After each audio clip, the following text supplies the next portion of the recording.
7 years ago this week, Cecil Gaddy was killed in a house fire in Osceola. He was paralyzed from the waist down and wasn't able to escape the flames.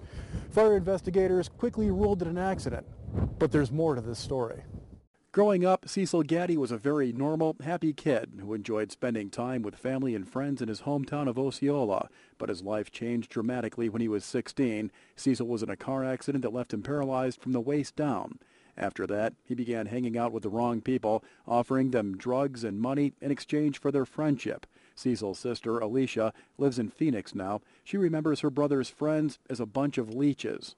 They would be at his house and, just grabbing at him for all the money that he had, all the pills that he had, medication, and he just wouldn't have anything left for himself. It was sad. It was horrible. In January of 2004, Cecil called his sister. He told her his friends wanted him to set up a meth lab in his home, but he refused. He also cut them off from his money and from his pain meds, and he was afraid of what they might do. He just felt that he had no true friends. Everybody was just taking advantage of him, and he had, no friends to really count on. Less than a week later, Cecil was killed in a fire at his home on East Shaw Street. He was just 21 years old. His body was found in a back bedroom, but here's where it gets strange.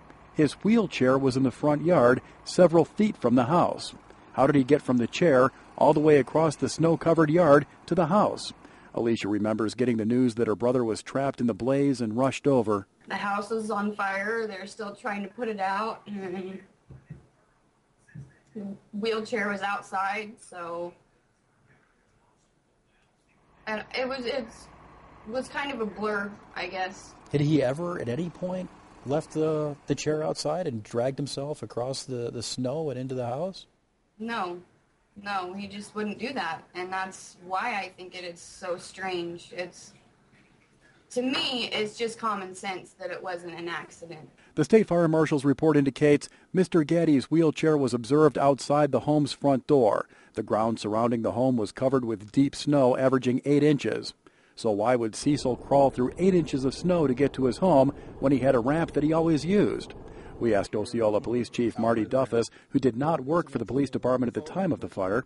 I would have the same question, how'd the chair get out there? But there again, I don't know who to ask. Investigators determined the fire started on the living room couch. They could not nail down a cause, but did point out Cecil was a smoker. Several of Cecil's friends were questioned. None admitted to seeing him the night before, and with so much time that has passed, finding evidence to reopen the case is almost impossible. I hope I don't sound glib, cavalier, cold, whatever, but the fact of the matter is, if there were those concerns, they should have been brought while at least the possibility of some sort of evidence maybe would have existed. But, the house is obviously destroyed. And all that's left is an empty lot where someone is storing a couple of boats. Chief Duffus says the only way the case will be reopened is if someone comes forward with some new, credible information. We're probably never going to know exactly what happened. Tragically, unless somebody provides us something tangible or a statement that provides us a very concrete lead, you're right, it probably won't be known. That's not the news Alicia was hoping for. She says she lost her best friend in that fire, and her son will never get to know her uncle. She just wants answers. It's very upsetting. I'd always imagined us, hanging out and doing all sorts of things, playing music, and now it's never going to happen. And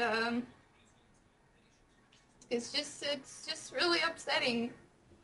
I don't really know how else to put it, I guess. In Osceola, Aaron Brolbeck, Channel 13 News.